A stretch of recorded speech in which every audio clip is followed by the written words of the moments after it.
ドジャースの大谷翔平は日本時間7日、本拠地で行われたロッキーズ戦に1番指名打者で先発出場しました。3回の第2打席では6試合ぶりとなる今季19号の逆転ツーランを放ちました。豪快な一発に地元放送局の実況席は21秒間沈黙し、その余韻を演出。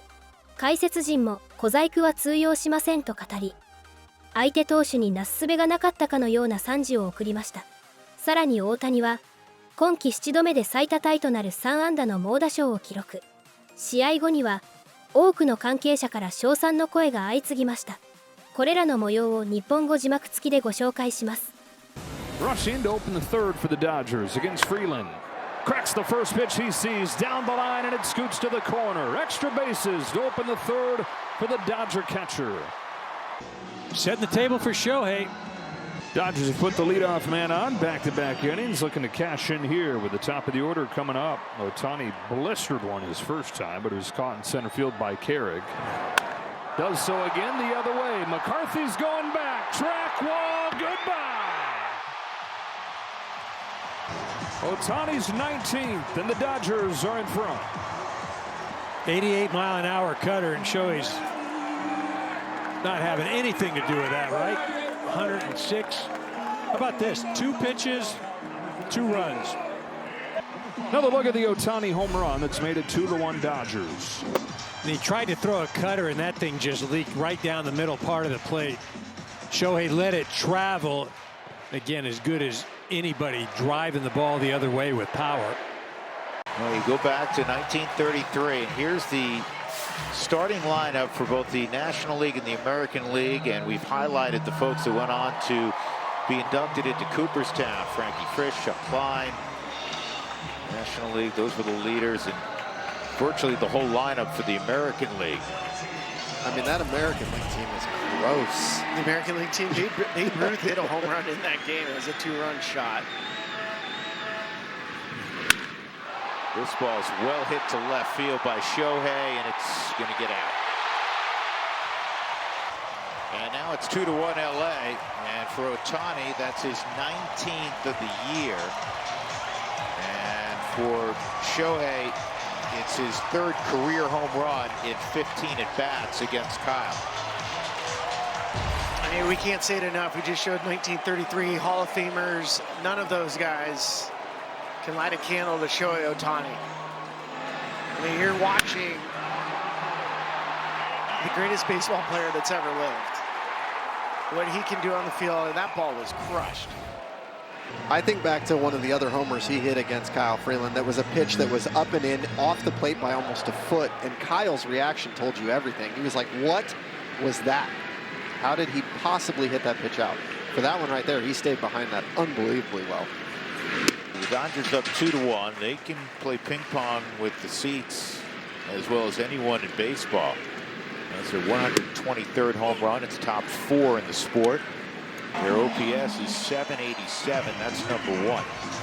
To put that into some context, if you're above 800, as you see the breaker, if you're above 800, and you're doing it, let's say the first 3 months of the season, you're in consideration to be an all-star. Their team OPS is almost 800. That's why they have multiple All-Stars and Hall of Famers. I mean, I feel like it's safe to say Freddie Freeman will be in Cooperstown, Ohtani will be in Cooperstown, Mookie Betts will be in Cooperstown. Well, there's 3 surefire Hall of Famers. So Shohei up, the infield's in. I would not want to be on the right side with this guy at the plate. No. Only 90 feet away. But I think also with the open base at first base, it's one where you can try and get him to chase a little bit. Would you just take a pass on him, yes. Period? Yes. And not even try to dance with him? And he just burned it with a single up the middle. Throw to the plate is in time, but rushing was called safe. That was a great, great throw again by Carrig. That was pretty darn close. So Ohtani's now driven in 4. So RBI total up to 55. Ohtani's OPS against the Rocks now, 1196 in his career. Big names on that list. So of all-time names. I'm pretty sure Ohtani's going to be an all-time name when it's all said and done. An all-time name right now. So I have no problem doing what you were doing earlier, Spilly, and some probably find it blasphemous. He's the greatest player in the history of the sport. Yeah, there's no question. Yeah, it's not, to me, it's not really an argument. I just think in general, people don't want to be told that that's the greatest living player you're ever going to see. They want to make the decision up on their own, which I don't discredit. I'm like, that's totally okay. But we're in it every day. We also are basing it off of Major League history, stats, and everything. And there's not going to be another one of those, at least that I think in my lifetime. Yeah, probably not. I don't even need to dip into the future. It's based on knowing the history of the game, knowing what we've seen for a number of years, and it's okay. You know what, for me also, in the era that we live, maybe the greatest NFL player should probably exist. Maybe the greatest 3 or 4 or 5 NFL players should exist. Same thing with the NBA and NHL, because of what we know about training and nutrition and just how we've evolved as a species. We're bigger, stronger, faster. So why shouldn't the greatest player exist now as opposed to 1920? And it's not taking anything away from the legacy of Babe Ruth. Shohei was 3 for 4 with an purple home run. So is his biceps okay? Yeah, biceps good. Tonight was the first time in a while that he really looked like Shohei. Took a cutter, which was actually a pretty good pitch, for the homer, and then lines the ball with the infield drawn in, and then gets another hit. So, yeah, tonight looked more like Shohei, and even his out in the first inning was a rocket, to the center fielder. What do you think had been off with Shohei before tonight?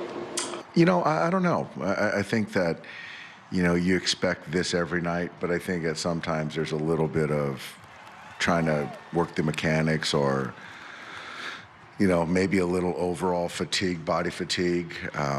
So yeah, I don't know, but tonight I think everyone tonight felt refreshed. We had an earlier game last night, and the weather was great, so I thought tonight guys looked a little bit more energized, to be honest. If Ohtani's next home run will be his 300 in the major leagues, when you hear that number, does it feel like, oh, he got there quick, or does it feel like I would have guessed he had more? Quick. I mean, not too long. I mean, we're always talking about the 500 club. And so for him to get to 300, I still think, given some of the time that he's missed with the surgeries, it's been pretty dang quick for me.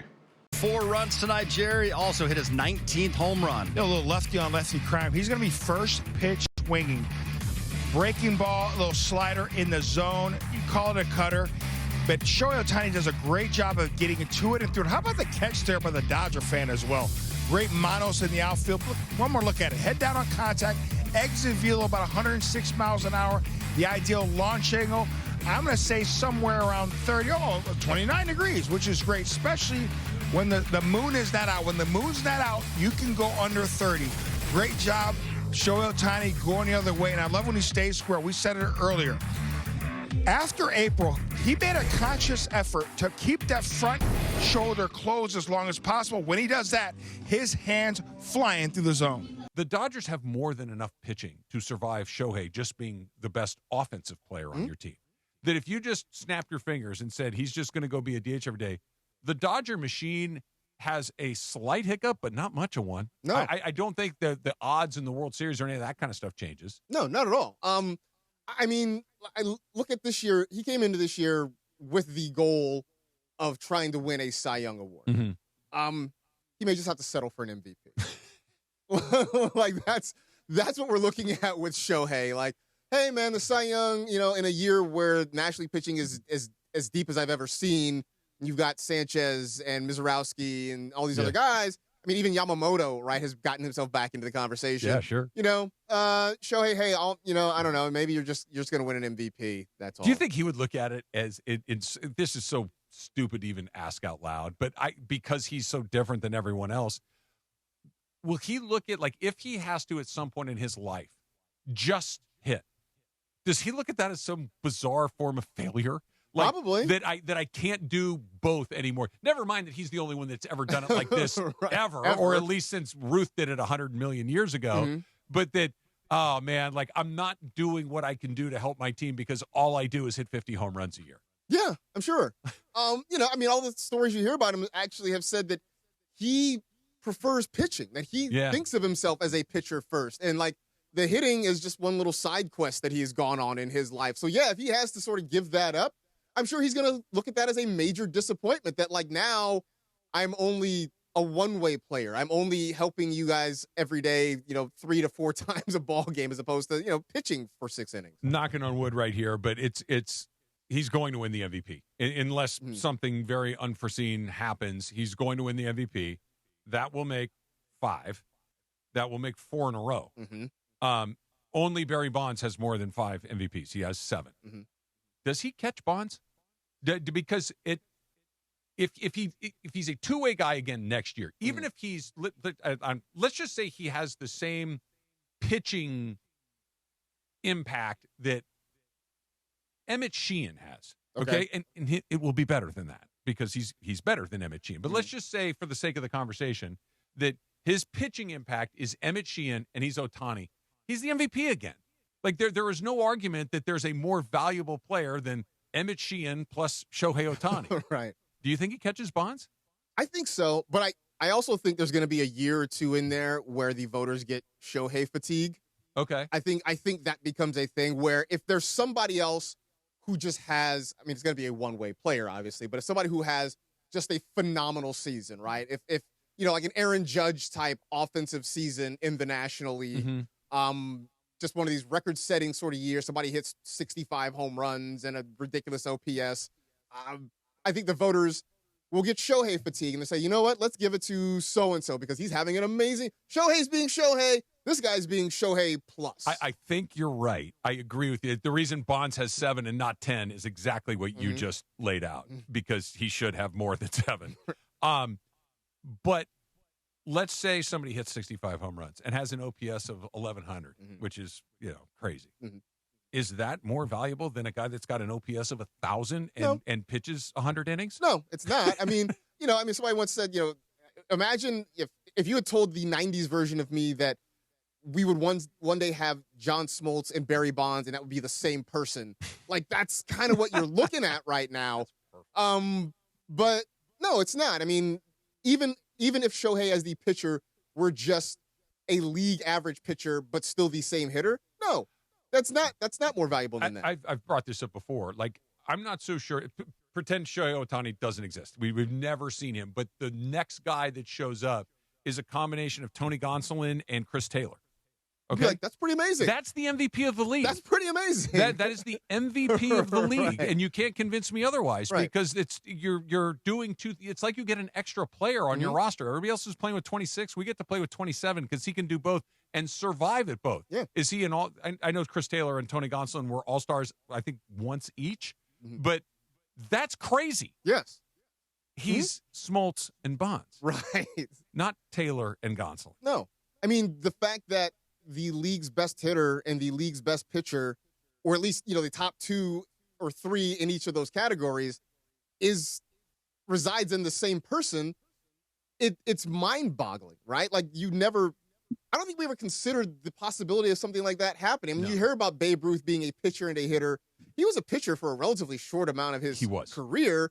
It was an okay pitcher. Yeah. We never considered that this would ever happen again. No, look, I'm going to do a thing I'm very reluctant to do.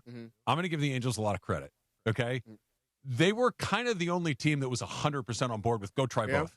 The other teams were like, we're going to get there, but let's pick hitting or let's pick pitching. Let's get you set up in this league. You've never played in this league. Let's get you set up here, and then we're going to try to introduce the other. And the Angels were like, come on in and try both. Yeah. And I don't know if they hadn't done that if whoever, let's just say he goes to the Mariners, okay? And they want him to be a slugger. Well, if you got a guy that's hitting 50 home runs a year, I'm not taking him.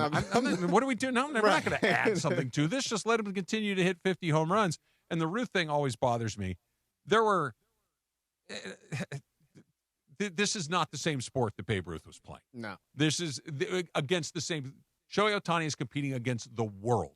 Babe Ruth is competing against white guys from the East Coast. Right. Okay, it's a different. The level of competition is very different. I mean, I'll be honest with you. I remember the first couple of years when he was pitching in Anaheim.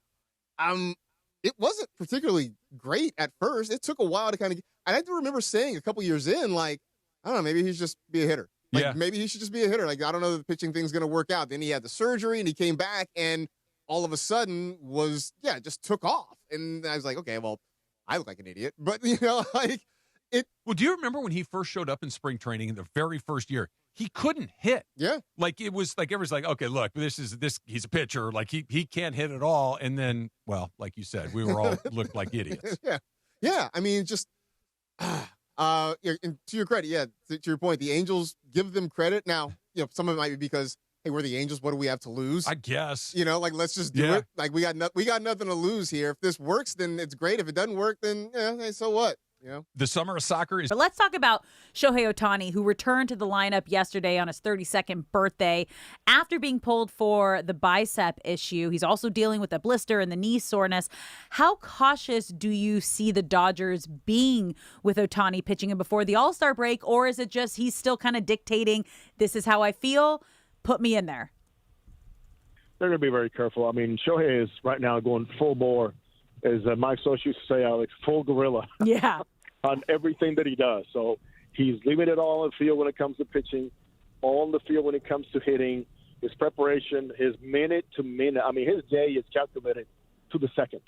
Think about that. Yeah. I mean, from how much he sleeps to when he takes the field, how much he throws, what time he comes out, has to take care of the bullpens in between starts. Oh, and on top of that, batting practice. Make sure people that needs it. And all those things, watching video on both sides as a pitcher and as a hitter. So they're very careful. I think they understand more about who Shohei is.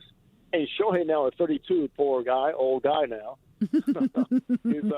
He knows that his body's going to be responding the same way as when he was 26, 27, 28 years old. So the Dodgers don't need to push him. I mean, this whole talk about Cy Young, great. But for that to happen, you got to go out there and just accumulate innings. Yeah. And make every single start. So to me, that secondary, the numbers are going to be there no matter what. It could be nominal, but I think keeping a healthy Shohei, because he is your biggest offensive threat right from the top, and then having him as a standard of consistency on the mound who gives you a great start every single time out is going to play primarily in their minds to see how they manage him and to not push him, knowing that you don't manage until the end of September. You manage October in your mind because that's when you want the players to perform at their best. So do you see him still being on schedule to start his slated start on Friday before the All-Star break? Selfishly, I hope not. Yeah, we're all the same, Jose. My personal point. You know what? Do you need to? I don't think he needs to. The only thing you got to be careful with is how do you replicate that competition mentality and mindset that he has? And you go take the last start. He had 8 days in between, and he was off. Yeah, I mean, it's just like mechanically he was off. From warming up, he was off. He still brought it and took charge of the situation with the pitches and what he needed to do and get the strikeouts. But it's a situation that, let's put it this way, no manager in the history of baseball has ever have to manage today the way Dave Roberts and the Dodgers have to manage him. But I think Shohei is the one who needs to get the feedback and understand that when anything's done to hold him back a little bit more and manage his load, it's all for the benefit of himself, number one, and of course the team.